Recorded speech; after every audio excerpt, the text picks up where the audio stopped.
The morning sun rose with clinical precision over Fort Denmore, casting long shadows across the base as soldiers jogged in formation, flags fluttered, and Humvees rumbled to life. The air carried that familiar mix of discipline and diesel, the scent of routine and readiness. And into that world of spit-shined boots and pressed uniforms walked someone who didn't belong, or at least that's what they thought.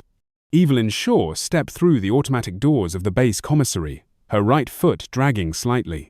She wore an old olive military jacket, faded to a dull greenish khaki, cuffs frayed, a barely there outline of a patch above her left chest. The kind of jacket that whispered stories no one remembered, and most didn't care to hear. Behind her, 2 young lieutenants in immaculate uniforms exchanged glances. The taller one, Lieutenant Garrison, let out a soft chuckle. Did someone time travel in from the Gulf War? His buddy, Lieutenant Harper, smirked. More like Goodwill's discount day. That jacket looks older than my dad. They didn't bother to lower their voices. Evelyn didn't flinch. She simply reached for a basket, her eyes scanning the list she'd folded with surgical precision and tucked into her jacket.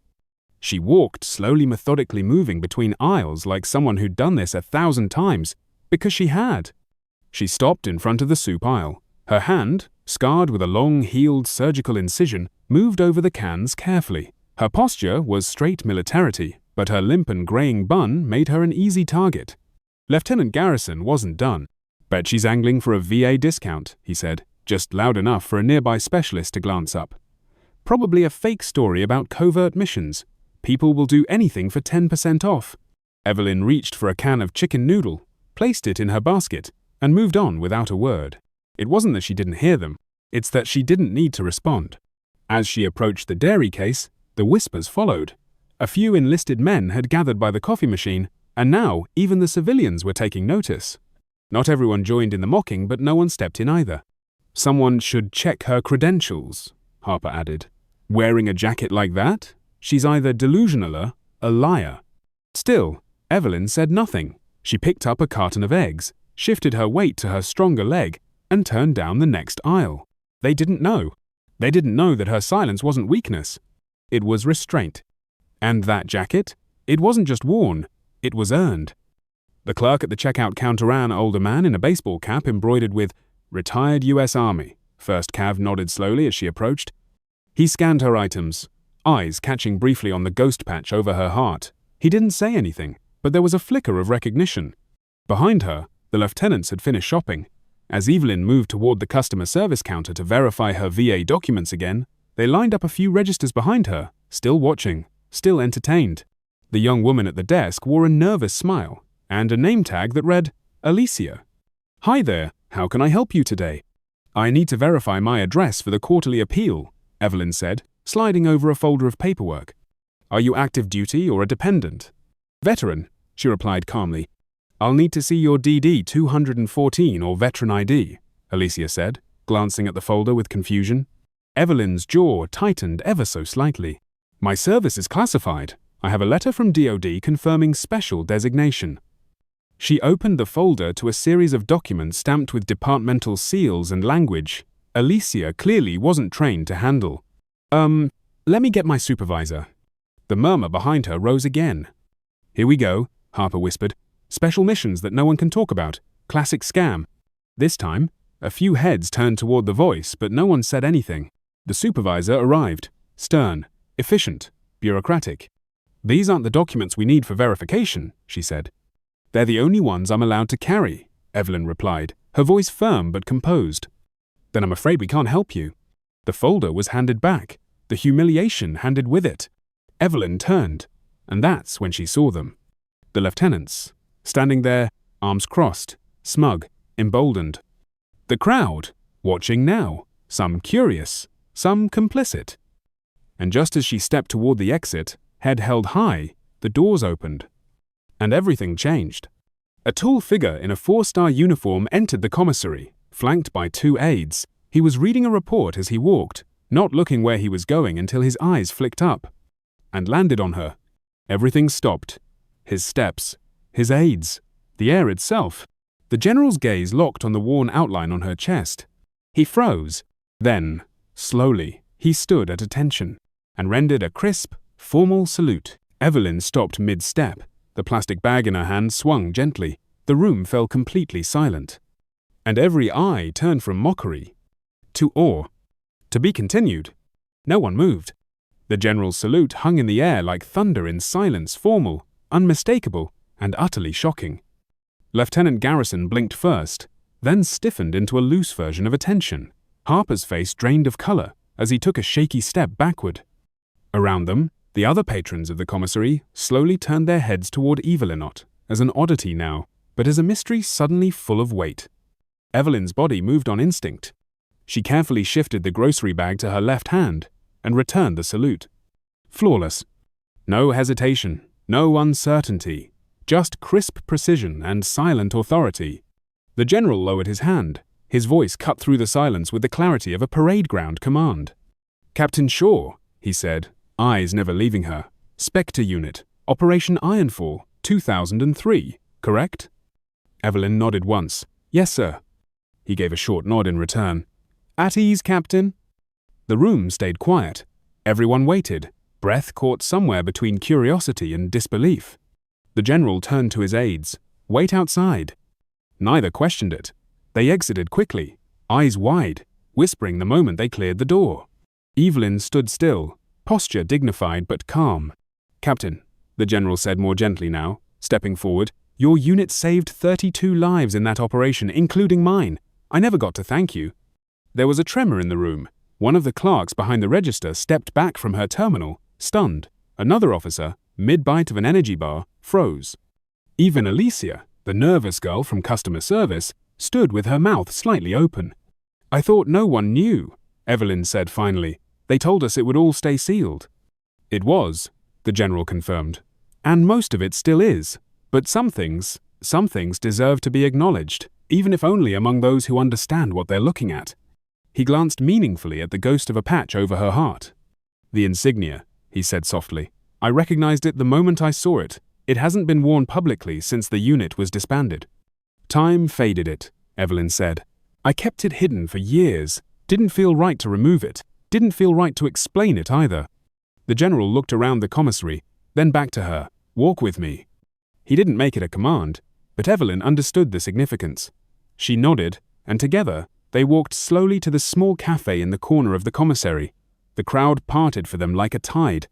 When they sat, the general waved off the stunned airman behind the counter. "Just black coffee," he said, "for both of us." The young airman scrambled to comply, hands shaking. Once seated, the general leaned forward. "How long have you been trying to get recognition?" Evelyn exhaled through her nose. 14 years. Every quarter. Same appeal. Same rejection." "Insufficient documentation. I was injured in the field shoulder and leg, but because the mission technically didn't exist. Neither did the records." "And no one at the VA could process the paperwork?" "They weren't allowed to. Every file on Spectre Unit is buried under triple-blind authorization. Even my therapist isn't allowed to know how I got injured." The general was silent for a beat. Then he pulled out his phone. "What are you doing?" Evelyn asked. "Fixing it." With swift, precise movements, he made a call. "This is General Donovan. Yes, clearance level Sierra 9 Delta 40. I want all medical documentation relating to Spectre Unit personnel unsealed for benefit processing. Priority override. This is a direct order." He ended the call with one decisive tap. "It'll take a few days," he said, placing the phone on the table. "But your next appeal, it won't be denied." Evelyn blinked slowly, lips parting in quiet disbelief. For years, she had walked the base as a ghost. Today, someone had spoken her name loudly, publicly, and it felt like a thunderclap. But they weren't alone for long. Garrison and Harper approached the table, visibly shaken. They came to attention, eyes forward. "Sir," Garrison began, "request permission to speak." The general gave a glance toward Evelyn. She gave the faintest nod. "Granted," the general said. Garrison looked straight at Evelyn. "Ma'am, I want to offer a formal apology for my behavior earlier. We disrespected you based on ignorance and appearance. There's no excuse." Harper spoke up too, less confident but equally ashamed. "We judged without knowing, and that was a failure on every level." Evelyn studied them for a long moment. Then she spoke softly. "You didn't know. That's by design. Units like mine weren't meant to be seen. We were trained to disappear." "That doesn't make it right," Garrison said. No, she replied, but it does make it a lesson. The general nodded, clearly pleased. A lesson you'll carry for the rest of your careers. Dismissed. The two lieutenants saluted and retreated. As they left, other veterans in the commissary subtly approached the table. Some nodded. Others simply passed by a little slower, their eyes lingering on Evelyn's face, her jacket, the nearly erased patch. The silence of mockery had shifted into a quiet filled with respect. Evelyn sat back, letting it all sink in. The general watched her carefully. "There's more to do," he said. "More to fix. I want you to come to my office later. Help me draft a recommendation. We're creating a program for specialized extraction training. Your experience could shape the next generation." "I'm not used to being visible," she said honestly. "You don't have to be," he replied, "but they need your wisdom, and the respect you've earned shouldn't stay buried in some black file." Evelyn looked down at her jacket. For the first time in decades, it didn't feel like a relic. It felt like a uniform again. 3 months later, the same morning sun climbed over Fort Denmore, casting the same golden light across the base. The cadence calls echoed in the distance. Soldiers jogged past the commissary. Flags snapped on flagpoles. Everything looked the same. But for Evelyn, everything had changed. She walked with a steadier stride now. The limp hadn't disappeared entirely, but it no longer defined her walk. Physical therapy approved just days after General Donovan's call had started working. For the first time in years, she could move without pain slicing through every step. She wore the same jacket, but it was no longer a ghost of what it once was. It had been cleaned, preserved. The faint outline of the Spectre unit patch had been carefully restored, subdued in color, but unmistakable in design. And beneath it, just above her heart, gleamed something else. A presidential unit citation pin finally awarded, 2 decades after the mission that earned it. She stepped into the commissary, and this time, heads turned for a different reason. No mocking, no smirks, just quiet nods, respectful glances. One sergeant even subtly stepped out of her path, offering a polite, "Ma'am." She gave a small nod in return and reached for a basket.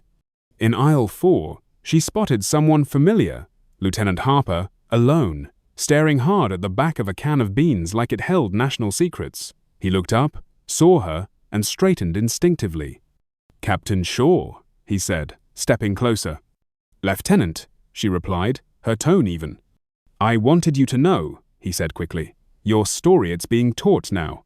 At OCS, part of professional development, General Donovan made sure of it." Evelyn tilted her head slightly. "Is that so?" "Yes, ma'am. They didn't use your name or mission specifics, but we all know.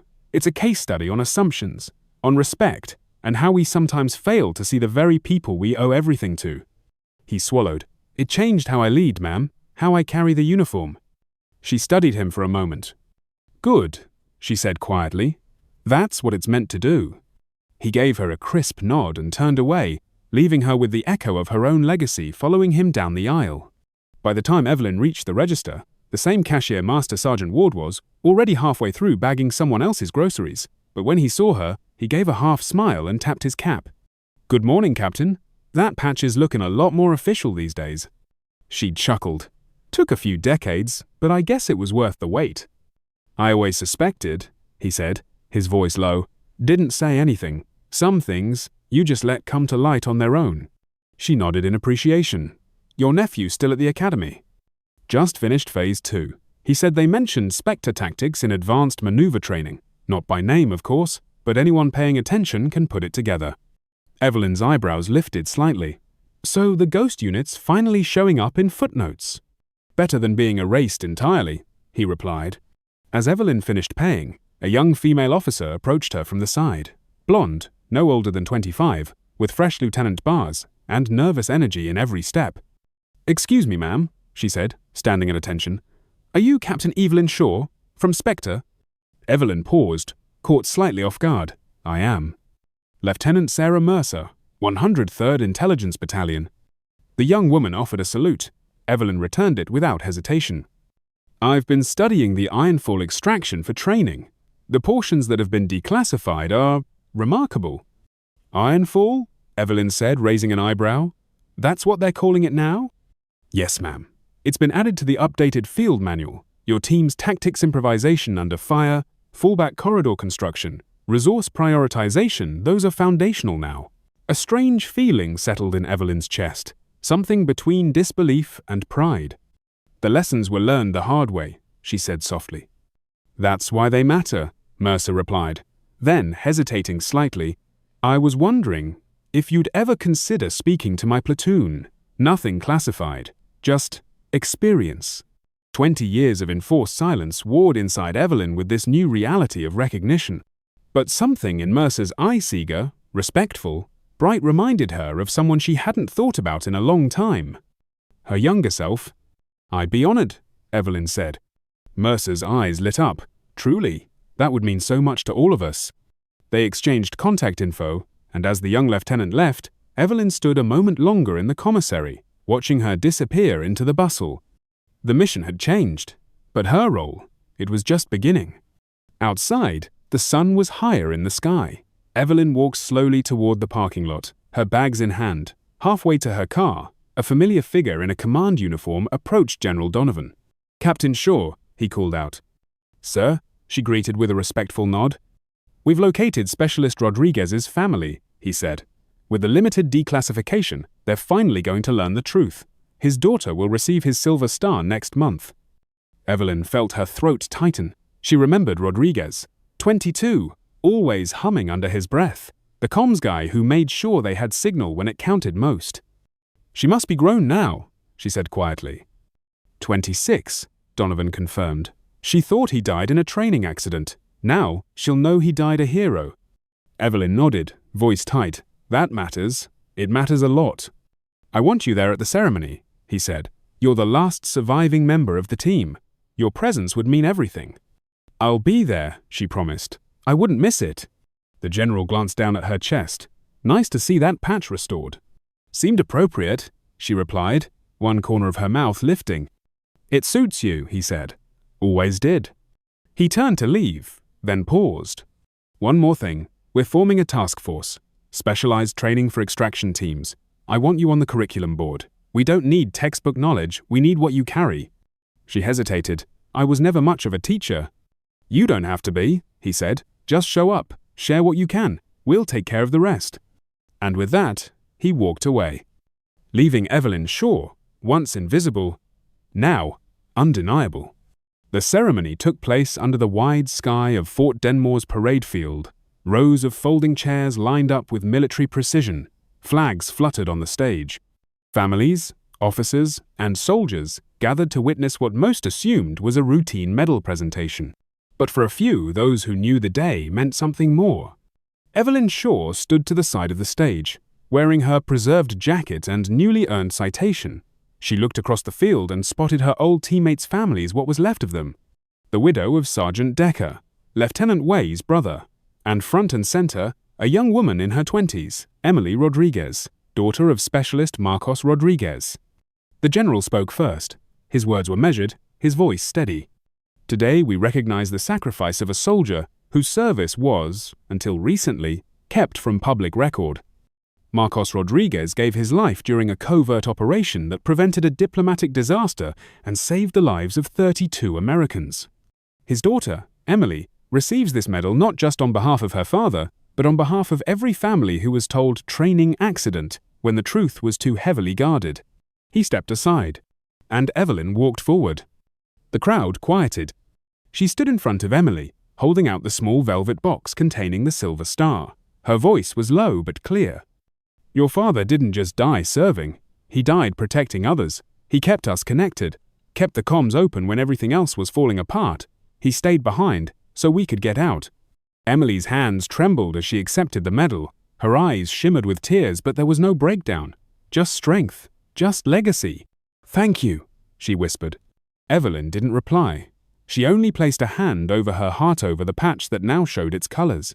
After the ceremony, soldiers and officers approached her not out of obligation, but out of reverence. Some saluted, others simply said thank you. Many didn't know her name, or what she'd done. But they knew enough. That evening, Evelyn sat at her kitchen table, flipping through a dusty box of keepsakes she'd once hidden away, unit photos, old field notes, the original patch from her jacket. She laid it gently next to the newly minted curriculum binder stamped Tactical Extraction Operations, Field Application Manual Vertical Bar Advisor, Captain Evelyn Shaw. She smiled not just with her mouth, but with something deeper, something healed. A few days later, she stood in front of Lieutenant Mercer's platoon, wearing a simple khaki shirt and jeans. No medals, no grand introduction. Just a woman with a story worth hearing. She spoke of strategy, of decision-making in the fog of war, of how to lead when no orders come and no rescues guaranteed. She didn't embellish, she didn't dramatize, she just told the truth. And they listened. Afterward, Mercer approached her with a hesitant look. "Captain Shaw, do you mind if I ask one more thing?" Evelyn gave a patient nod. "Why do you keep wearing that old jacket all these years?" There was a pause. Evelyn looked down at it, the stitching, the wear, the memory.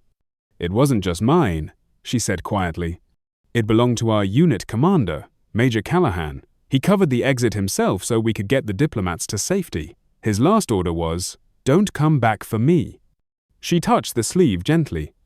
"This jacket's the only thing of his that came back. I wore it, so at least some part of him kept walking." Mercer swallowed hard. "That's why we're here," Evelyn added, "not because we survived, but because we carry what others didn't get to bring home." Weeks passed. Evelyn became a quiet figure on Basia Legend not by rank, but by presence. She didn't ask for a podium, she didn't seek spotlight. But her story spread, not through press releases, but in whispers between training sessions, over coffee in mess halls, in case studies of what real leadership looks like. One afternoon, as she left the commissary, a private held the door for her. "Morning, ma'am," he said. She nodded. "Morning, soldier." He paused. "That patch, it's real, isn't it?" She smiled faintly. "Very." He straightened, visibly moved. "Thank you for everything." She didn't answer, just walked on. By now, she knew. She didn't have to say anything. Months later, at a symposium for advanced tactical planning, Evelyn stood at the back of a hall, watching another officer present slider slides, based on her team's techniques. They didn't use names. They didn't need to. But when they got to a diagram of the improvised corridor formation, one of the instructors paused. This maneuver was the reason a team of 6 got 32 people out alive during a hostile blackout. It was devised under extreme duress, with no air support and 0 reinforcements, no written manuals. Just instinct, experience, and sacrifice. He clicked to the next sliding outline of a single faded patch. We don't name the unit, but if you ever meet someone who wears this, pay attention, you're in the presence of history. And Evelyn, sitting quietly in the back, just nodded. No applause, no fanfare, just respect, earned the right way. Later that evening, as she left the building, she saw a group of cadets on break, tossing a football and laughing near the steps. One of them noticed her and froze. The others followed his gaze. They fell silent. Then one by one, they stood straight, not out of fear, out of recognition. She gave a simple nod and kept walking, the sun catching the gleam of her pin and the soft outline of her patch. Somewhere behind her, one of the cadets whispered, "Who is that?" Another answered, "That's Captain Evelyn Shaw. She doesn't wear medals on her chest, she wears legacy." Some battles never make the news. Some heroes walk in silence, but that doesn't make them any less real. Evelyn Shaw didn't raise her voice, she raised the standard, and sometimes, that's the most powerful thing of all. Greatness doesn't dress to impress, it walks quietly and lets the truth speak.